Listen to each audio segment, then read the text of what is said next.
देश में महिलाएं जहां एक तरफ सफलता के नए आयाम छू रही हैं, तो वहीं दूसरी तरफ कई महिलाएं आज भी अन्याय और हिंसा का शिकार हो रही हैं। महिलाएं अपने घर की चार दीवारी में भी अपराधों का शिकार हो जाती हैं। महिलाओं के खिलाफ घरेलू हिंसा के मामले भी आए दिन सामने आते रहते हैं। 2005 से पहले घरेलू हिंसा के खिलाफ महिलाओं के पास आपराधिक मामला दर्ज करने का अधिकार था। ऐसे मामलों में भारतीय दंड संहिता 1860 की धारा 498A के तहत अंतर्गत कार्रवाई होती थी। 2005 में घरेलू हिंसा से पीड़ित महिलाओं का संरक्षण अधिनियम पारित हुआ, जिसमें कई नए तरीके के अधिकार महिलाओं को दिए गए। धारा 498A का उद्देश्य अपराधी को दंडित करना है, जबकि घरेलू हिंसा अधिनियम का उद्देश्य पीड़ित महिला को रहने की जगह, गुजारा भत्ता यानी कि सम्मान पूर्वक उसके जीवन को जीने का अधिकार दिलाना है।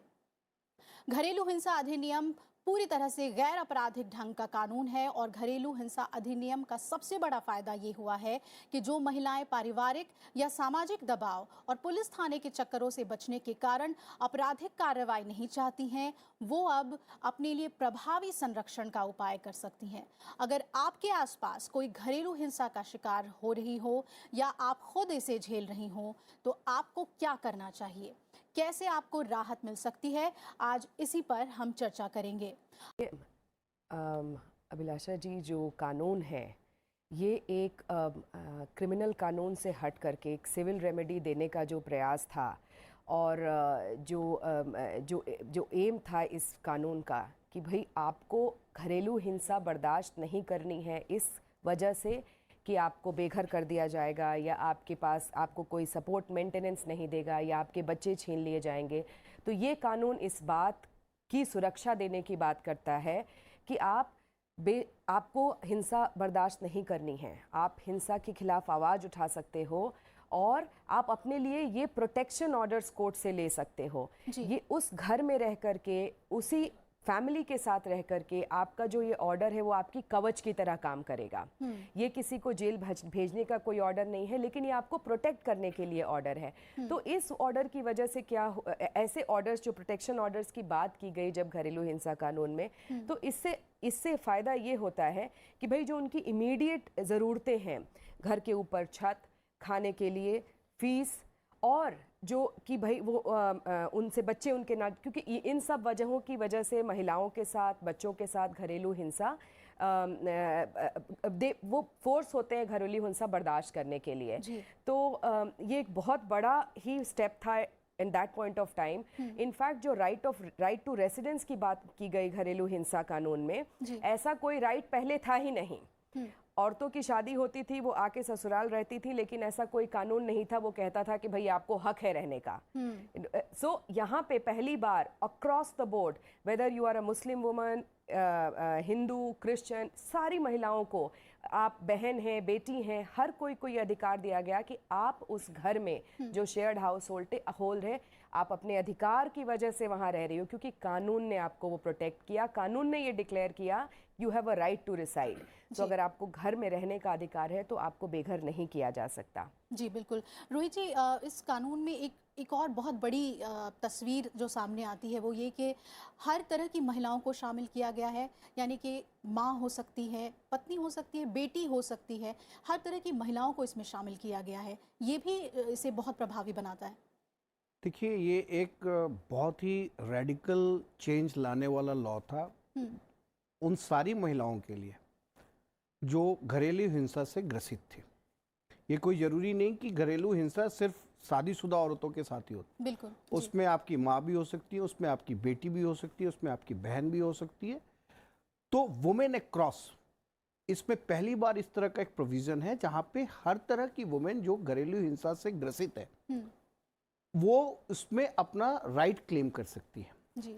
और जैसा कि मेरे अभी काबिल फ्रेंड ने बताया आपको, जो एक घर का जो एक अधिकार है वो एक बहुत बड़ा पहले एक कारण हुआ करता था। जब भी किसी तरह की कोई डिस्प्यूट हुई, हम महिलाओं को कमजोर समझ के उनको घर से बेघर कर देते थे और फिर वो उनके पास रहने का और एक डिग्निफाइड लाइफ जीने का कोई प्रोविजन नहीं। जी जी।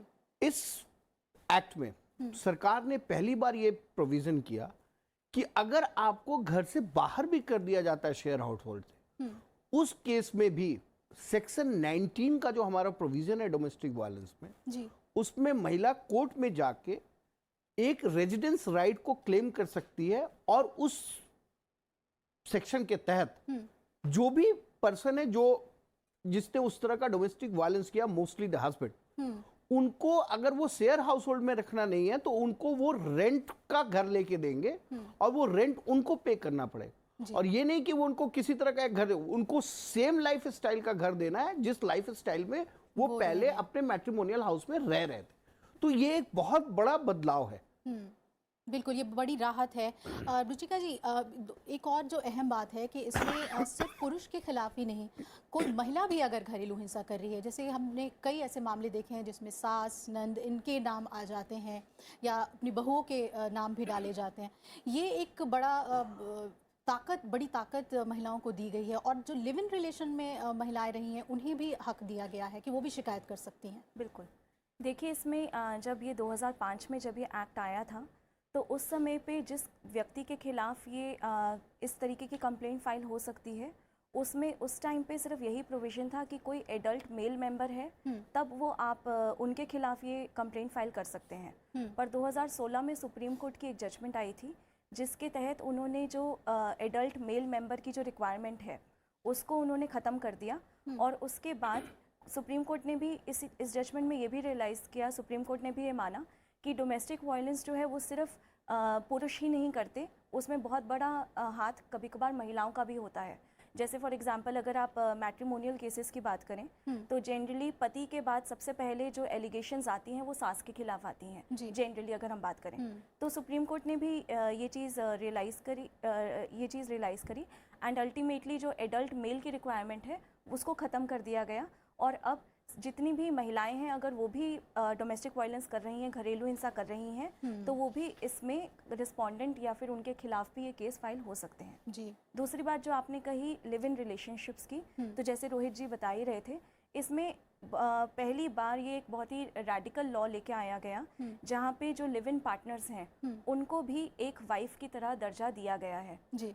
जो भी लिव इन पार्टनर में लिव इन रिलेशनशिप्स में जो महिला हैं वो एक पत्नी की तरह अपने वो सारे राइट्स एजर्ट कर सकती हैं, वो अपने सारे अधिकार मांग सकती हैं जो बाकी सारे कानूनों में सिर्फ एक पत्नी को ही अवेलेबल हैं। जी। ये जो चीज़ है, ये फीचर जो है वो आपको और किसी भी कानून में नहीं मिलेगा। ये डोमेस्टिक वायलेंस एक्ट का एक स्पेशल फीचर है। जी बिल्कुल।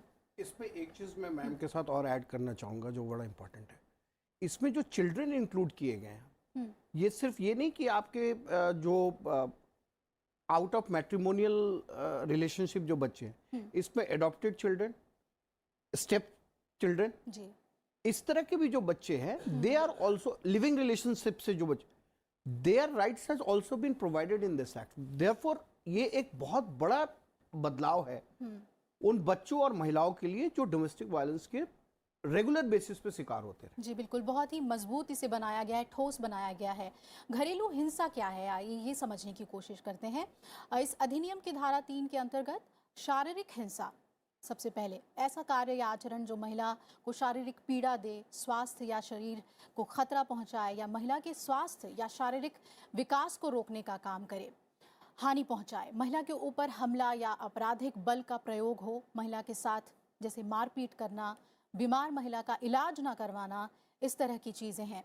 इसके बाद लैंगिक हिंसा, जैसे कार्य या आचरण तो लैंगिक तरीके से महिला का अपमान या तिरस्कार करना, महिला की गरिमा को हानि पहुंचाना, संभोग और वैवाहिक बलात्कार भी इसके दायरे में है। इसके बाद मौखिक और भावनात्मक हिंसा, महिला का अपमान या उपहास या तिरस्कार करना, लड़का या संतान न होने को लेकर अपमान करना या उपहास करना, महिला से गाली गलौज करना, अभद्र भाषा का प्रयोग करना, उसके रिश्तेदारों को नुकसान पहुंचाने की धमकी देना और आर्थिक दुरुपयोग जिसमें वित्तीय या आर्थिक संसाधन से उसे वंचित रखना, स्त्रीधन या संयुक्त स्वामित्व वाली संपत्ति से उसे वंचित रखना, साझी गृहस्थी में महिला को पानी, बिजली इत्यादि के उपयोग से रोकना। इसके अलावा दहेज की मांग, दहेज या किसी मूल्यवान संपत्ति की गैर कानूनी मांग करना, दहेज के लिए महिला को क्षति पहुंचाना या उसका उत्पीड़न करना और महिला के रिश्तेदारों को धमकाना, ये सभी बातें घरेलू हिंसा में सम्मिलित की गई हैं। तो जिस तरह से आप लोग बता रहे थे कि बहुत संरक्षण किया गया है कानून में और बहुत सारे ताकत दी गई है, लेकिन इसकी परिभाषा